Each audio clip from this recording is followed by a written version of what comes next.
Good morning. I'm so impressed. I'm teaching soon, but I managed to get actually ahead of myself. So I thought I haven't been on here live for so long, so I thought I would just jump on and share with you 3 ways that you know that you need a piano in your life.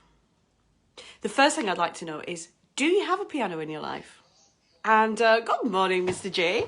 Do you have a piano in your life? And number 2, are you using it? Because what I'm going to share today are the 3 things that tell you that really not just do you need a piano in your life, but that also perhaps you should be a pianist.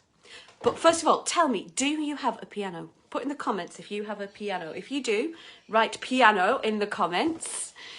And then let's get going. Let's get started. So the first way that you know that you need a piano in your life is, you know, when you can't get a tune out of your head. You know when you can't get music out of your head? Do you know what it's called? Put in the comments if you know what it's called. Yes, Mr. G, I think you do have a piano in your life. You have one there and you have one there. And quite possibly there might be another one as well soon. So Donnie, you have a keyboard. You have a keyboard in your life. So what's it called when you can't get music out of your head? Do you know what it's called? It's got an actual term. It's called an earworm. You know, when you have always got a tune in your head, you might be that person that's always singing. You might be the person at work that's always sort of humming if you're washing up the coffee cups. It might be that you're cooking dinner, and whilst you're cooking dinner, you've constantly got music going through your head. It's just typical of somebody that needs to express that music. So if that's you, just hit the love hearts if you are that person that always has music in your head, or if you're always singing something, or you just can't shift things. Perhaps you are that person that when you go to bed you can't sleep because you've got music just like whirling around there. Tell me about it. You can't imagine, when I'm teaching, you can't imagine the crazy tunes that come up. Oh, my goodness me. Okay, point number 2, that you know that you need a piano in your life. You can't stop doing things with your hands. You can't stop doing things. You're constantly on your phone. You're constantly fiddling. You know, when you're just messing on your phone, you need to do something. You are that person that can't just sit there and watch a film. You can't just sit there and watch the television. You're sitting, you're doing. It might be that you're somebody who loves to write, or maybe that you love to do crafts, but you're using your hands all the time. Perhaps you're that person, you twiddle your fingers. Do you know what I mean? You find yourself kind of... when you're doing things, you're sort of twiddling. You might be chatting to somebody, but you're doing things with your hands. That's such a sign that you actually need to be doing something really, really worthwhile with your hands. Why not do something with your hands that is actually creating something amazing? Why not do that? And then finally, now this is a deep one. This is a deep one. You know you need a piano in your life if you have that sense of something that is, it's almost like something unexpressed. Now, I don't know if you can relate to this. I'd love you to put in the comments if you can.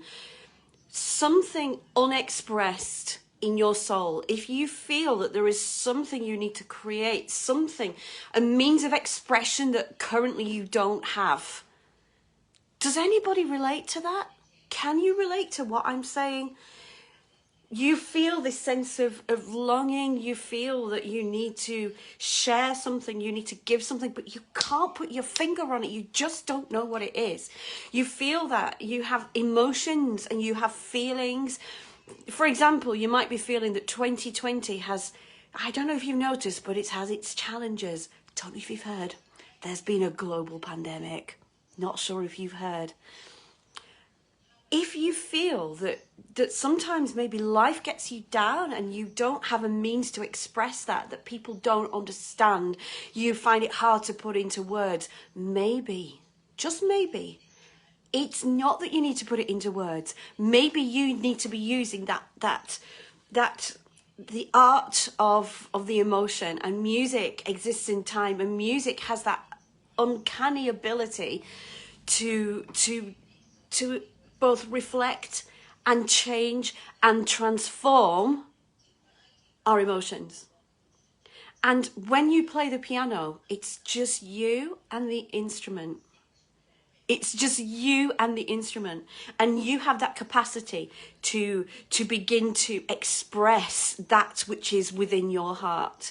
And I know it maybe sounds trite, but believe me, it's true. And you might say, well, do I need to have been playing for several years? Well, no, actually, because what a good teacher will be doing is not only providing you with things that you can play from the outset, but hopefully a good teacher will be providing you with the opportunity to explore for yourself and create for yourself and use improvisation within lessons so that you are immediately expressing and communicating that musical magic that makes the piano so special. I wonder which of these three you can relate to, or is it all three? Is it number one, that you can't stop the flow of music? Number two, that you can't stop doing things with your hands? Or number three, that you have something in your soul that needs to be expressed and you're not sure the way to do that? These are three ways that you need a piano in your life. Tag somebody if you think that you know somebody who can relate to any of these things. Don't forget to tag them in these comments. And it really helps me if you can like and share this post too. Lots of love. Have a great day.